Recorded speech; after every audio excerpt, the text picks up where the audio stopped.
Congratulations on making it to the end of our Dynojet Power Commander 6 course. So, what's next? Here's a few ideas. Theory is important, but nothing beats hands-on experience. Install a base map on your machine, connect your laptop, and explore PowerCore to get used to the process. Make small adjustments and feel the difference on the test ride. Just remember to log your changes. Dynojet maintains forums and support channels, and there are numerous rider groups online. Sharing experiences and asking questions in these communities can accelerate your learning. Next, consider a dyno session. Even if you're comfortable with your own tweaking and tuning, a professional dyno session provides data you can't get on the road. Horsepower curves, torque, and precise AFR under load is all gathered during that dyno session. It's an investment in your machine's performance and longevity put in the hands of a pro. And keep learning. Technology evolves. Dynojet releases firmware updates, new accessories, and different tuning products like the Power Vision for other vehicle types.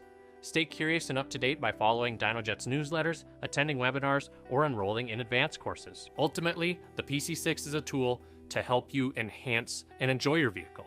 Tuning should enhance the experience, not dominate it or leave you frustrated in your mind. Listen to your engine, respect the mechanical limits, and ride responsibly, especially on public roads.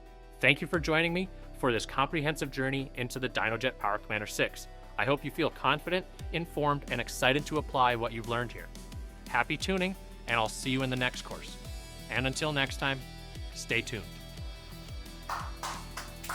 Here you go.